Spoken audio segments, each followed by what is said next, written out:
수업 시작해 보도록 하겠습니다. 오늘 교과서 184쪽이에요. 일제강점기 실력 양성운동에 대해서 살펴보도록 할게요. 우리 이제 지금 배우고 있는 부분은 일제강점기 1920년대 이후에 그 실력 양성운동, 그러니까 문화통치 시기에 우리 국내에서의 활동을 살펴보도록 하겠습니다. 자, 실력 양성운동이 대두되는 건요, 3.1운동 이후입니다. 3.1운동 이후에 외교 독립운동, 그러니까 우리 외교론에 굉장히 기대를 많이 걸었는데 별다른 성과가 없었잖아요. 그래서 이제 경제 문화 방면에서 민족의 근대적인 실력을 양성하자라고 하는 주장이 나오게 된 거죠. 자, 여러분, 물산 장려운동이 전개됩니다. 요거는 별표요. 여러분, 오늘 배우는 내용 중에서 모의고사에 가장 많이 나오는 부분이 물산 장려운동이라고 생각하면 됩니다. 물산 장려운동은 우리 물건을 사자, 우리가 만든 물건을 사자는 얘기입니다. 써주자는 얘기입니다. 여기 보면 조선 물산을 먹고 입고 쓰자, 팔고 사자 이렇게 써졌죠. 우리의 원료, 자본, 기술로 우리는 우리가 만든 물건을 만들자. 우리만의 물건을 만들자. 남이 만든 물건을 사지 말자. 이 말은 이제 이 물산 장려운동에서는 우리나라 사람, 한국인 설립 기업, 한국인 기업이 만든 물건을 사주자는 거죠. 사실 그 선생님이 한번 앞부분에서 문화통치 설명할 때요. 설명한 적이 있는데 볼펜을 가지고 얘기한 적 있잖아요. 우리나라 볼펜과 일본 볼펜이 경쟁이 안 된다. 뭐 기술 훨씬 더 성능이 좋다는 얘기를 한번 한 적이 있잖아요. 그래서 자본이나 기술이 일본 우세예요. 일본이. 그래서 일본 기업과 경쟁하기 위해서 민족의 경제 자립을 위해서 조선 물산 장려 운동을 전개하게 되는 거죠. 자, 물산 장려 운동은 1920년 평양에서, 제가 여기 표시를 해놨어요. 색깔로.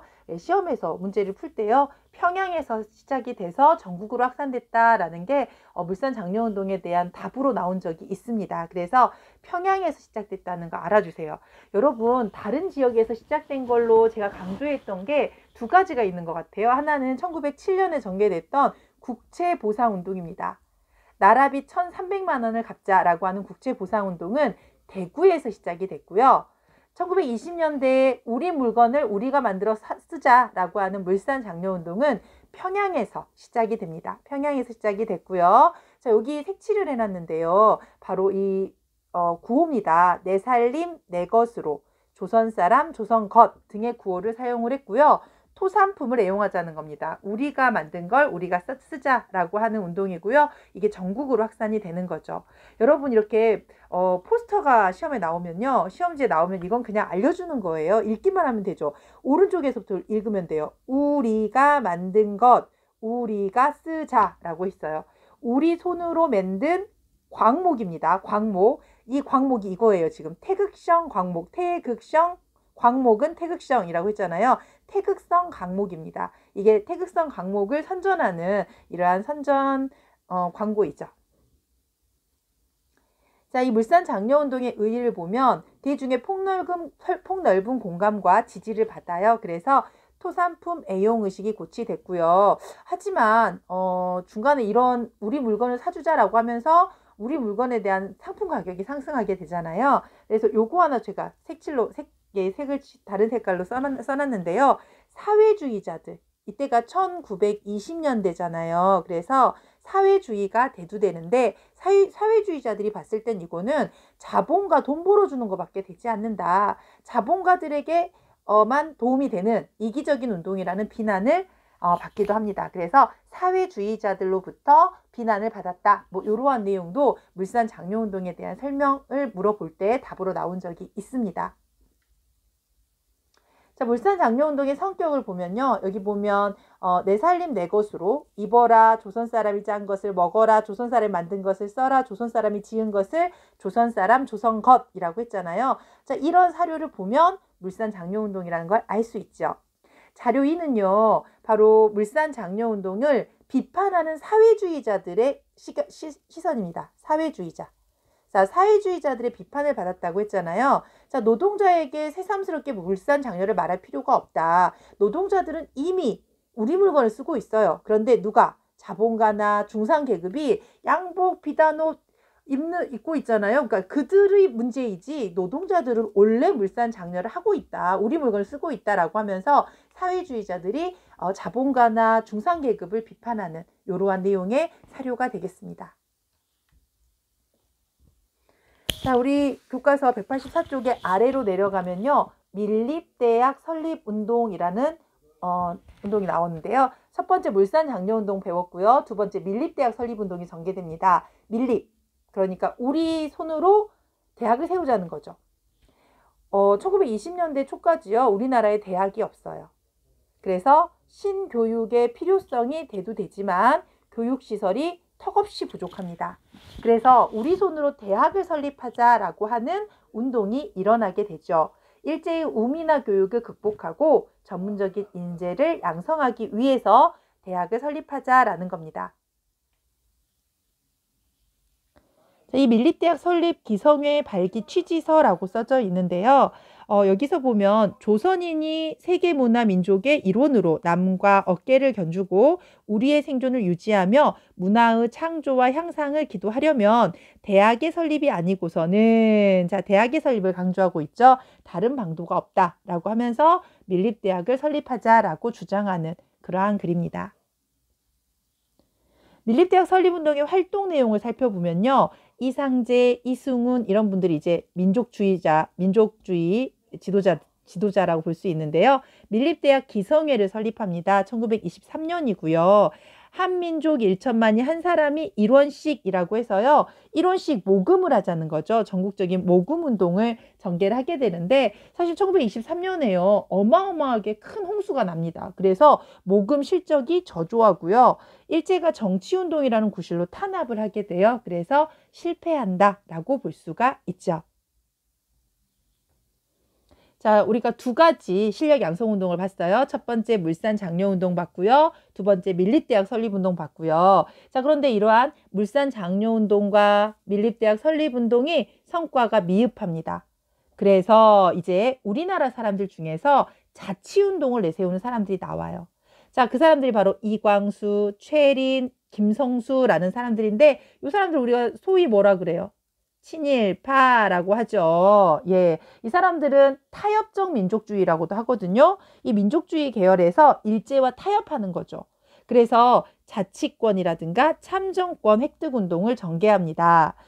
이러한 자치론을 주장하는 사람들이 이 사람들이 모두 다 친일파예요. 나중에 이광수나 최린이나 반민족 행위자로 반민족 행위자 처벌법에 의해서 잡혀가기도 하는 사람들인데요. 민족주의 세력의 분열, 그러니까 타협적 민족주의와 비타협적 민족주의로 나누어지거든요. 일제와 타협하느냐, 타협하지 않느냐. 일제의 민족 분열 통치에 이용되는 그러한 측면이 있습니다. 자, 우리 교과서 한 장 넘어가서 이제 186쪽으로 가게 되면 농촌 계몽운동이 전개됩니다. 요거는 이제 시기적으로 20년대 말, 30년대 초반인데요. 자, 20년대 말부터 민족주의 진영에서 전개를 하고 있고요. 언론사 위주로 해요. 조선일보, 동아일보 등의 언론에서 앞장섭니다. 문맹을 퇴치하자라는 거고요. 생활 개선 등을 통해서 농민의 자립 능력을 향상하자라는 운동이라고 보면 되죠. 자, 농촌 계몽운동의 첫 번째 하나는요. 문자 보급 운동을 조선일보에서 전개합니다. 자, 여기 보면 문자 보급 운동 교재인데요. 조선일보에서 만든 거죠. 문자 보급반 한글 원본이라고 써져 있네요. 그래서 여기 보면 조선일보사 써져 있잖아요. 조선일보에서 문자 보급 운동을 전개하고요. 자, 30년대 초반에 동아일보에서는 브나로드 운동을 전개합니다. 브나로드는 민중 속으로라고 하는 러시아 말이에요. 그래서 이 브나로드 다 함께 가르치자, 배우자 이런 브나로드 운동을 전개하게 되는 거죠. 자, 이런 실력 양성 운동의 의의는요. 우리 민족 경제를 자립시키거나 근대 교육을 보급하거나 신문화 건설을 추구해서 독립의 토대를 마련했다는 의의가 있습니다. 하지만 한계는 이때가 이제 일제 강점기잖아요. 일제가 허용하는 범위 안에서 전개를 하고요. 또 일제의 탄압에 의해서 쉽게 무너졌다는 한계를 가지고 있기도 하지요. 자, 학생들의 헌신으로 이루어진 농촌 계몽운동이라고 써져 있는데요. 여름방학에 이제 전국의 학생들이 농촌으로 가는 겁니다. 그래서 농민의 자녀들을 학교에 다니지 못한 학생들에게 한글 강습과 그 다음에 보건과 위생교육을 하면서 민족의식을 깨우치게 되는 그러한 일들을 하게 되죠. 지금 모습이 농촌 강습소의 모습인데 여러분 심훈이라는 그 작가가 쓴 상록수라는 소설이 있어요. 이 시문의 상록수가 이 농촌 계몽운동을 배경으로 최영신이라고 하는 학생이 농촌으로 가서 아이들을 가르치고 일제히 탄압을 받는 모습을 묘사하고 있는 소설이 있죠. 예, 심훈의 상록수라는 소설이 있습니다. 자, 교과서 187쪽으로 가서요. 이제 4단원이에요. 4단원 농민운동과 노동운동을 한번 살펴보도록 할게요. 농민과 노동자가 굉장히 어렵습니다. 굉장히 생활이 어렵죠. 뭐 농민은 여러분 알다시피 1910년대 토지조사 사업으로 땅을 뺏겼어요. 또 1920년대 산미증식계획으로 쌀을 뺏겨요. 그래서 많은 농민들이 소작농으로 전락을 하게 됐고요. 자, 50%가 넘는 높은 소작료.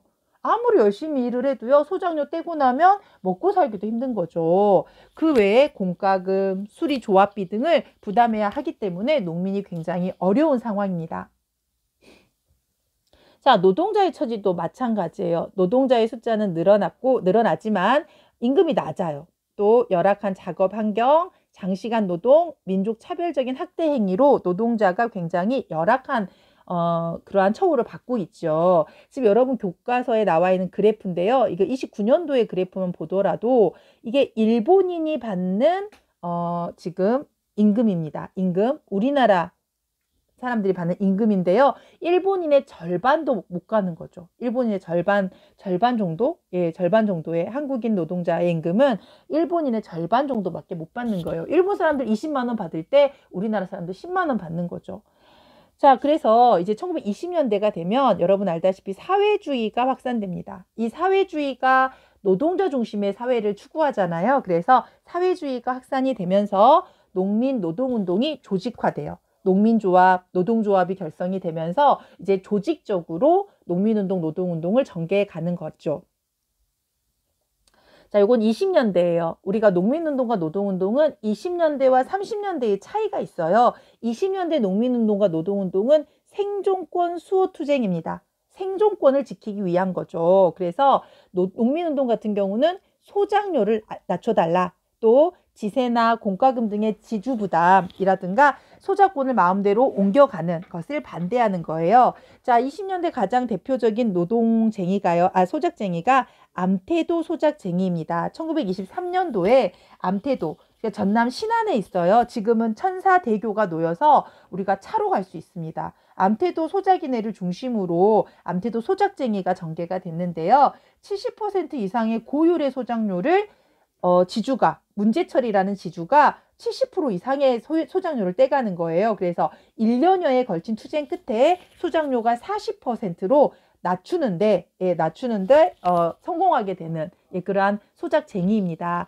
대단한 거죠. 왜냐하면 지금은 차로 가지만 여기가 목포에서 배를 타고 1시간 가야 되는 섬이에요.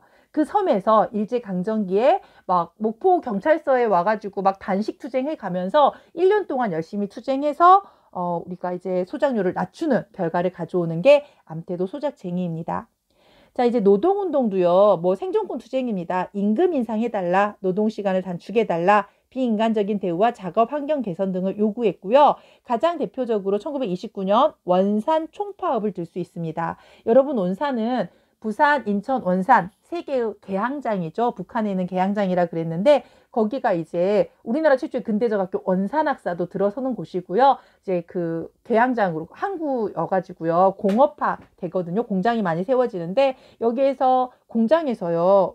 원산에 있는 공장에서 우리나라 노동자가 일본인 감독관에게 구타를 당한 사건이 발생해요. 그것이 발단이 돼서 원산 노동자 총파업으로 가게 되는 거죠. 자, 원산 총파업을 보면은 아까 말한 것처럼 한 석유회사에서요, 일본인 감독이 한국인 노동자를 구타한 사건에서 시작이 됐습니다. 그래서 이제 사람들이 많이 원산 노동자 총파업에 참여를 하게 됐고요. 원선 노동자들이 열심히 싸웠어요. 그래서 요게 이제 다른 지역까지 알려지게 되고요. 중국, 소련, 프랑스 노동자가 격려 전문을 보내왔다고 합니다. 그래서 일제 경찰의 철저한 봉쇄와 탄압에 맞서서 4개월 동안이나 투쟁을 했고요. 원산 총파업은 일제 강점기 최고의 투쟁 강도를 보여준 최대 규모의 노동쟁이였다라고 볼 수가 있죠. 자, 여기 총파업을 전개한 원산의 노동자들 사진입니다. 자, 이제 1930년대로 가볼게요. 제가 아까쯤에 농민운동과 노동운동은 20년대와 30년대를 구분해야 된다라고 얘기를 했는데 20년대에는 생존권 투쟁이었습니다. 소장료 낮춰달라, 또 임금을 올려달라, 이러한 생존권 투쟁이었어요. 그래서 암태도 소작쟁이나 원산 노동자 총파업이 있었는데요. 30년대 가게 되면 이제 이런 농민 노동운동을 탄압하니까 여기 보세요. 사회주의 운동과 연계를 강화합니다. 사회주의와 연계해요. 그래서 혁명적 농민 노동조합을 결성하게 되죠. 20년대는 합법적인 투쟁을 했다면 이제 30년대는 비합법 투쟁 그리고 폭력 투쟁화되는 모습을 살펴볼 수 있어요. 1937년에 이제 중일전쟁 이후에는요. 일제의 탄압으로 농민 노동운동이 위축되게 됩니다.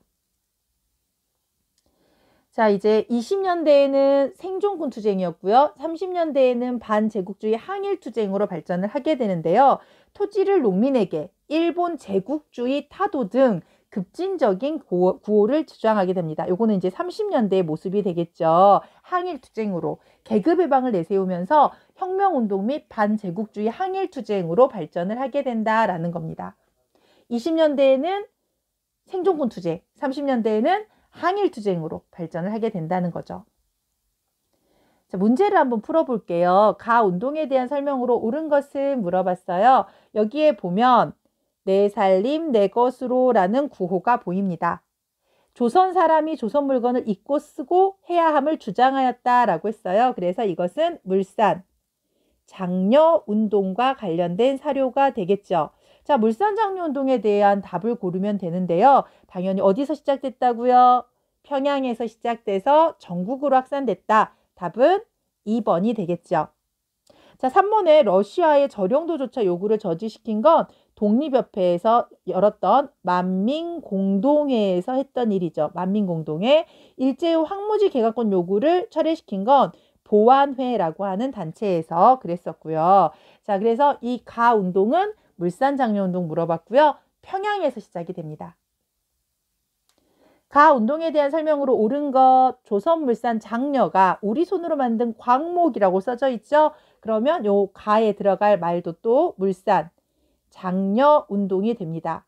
자, 이 물산장려운동에 대해서 물어봤는데요. 자, 물산장려운동. 이번에 순종의 인산이를 기해서 일어나는 건 다음 시간에 배우게 될 60만세 운동이고요.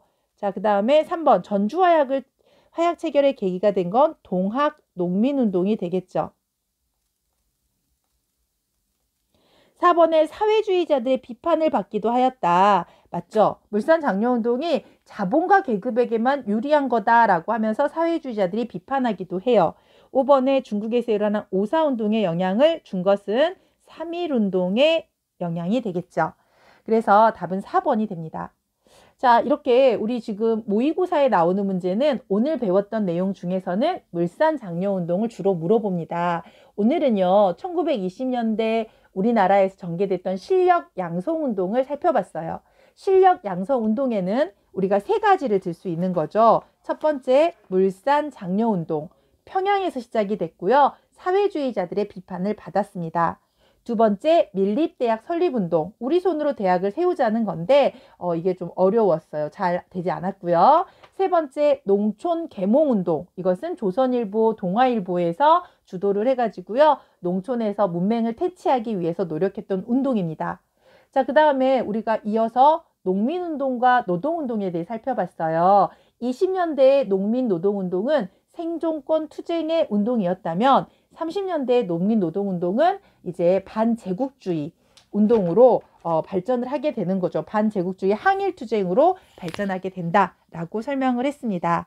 자, 오늘은 우리가 교과서 189쪽까지 농민노동운동까지 살펴봤고요. 다음 시간에 이어서 수업하도록 하겠습니다.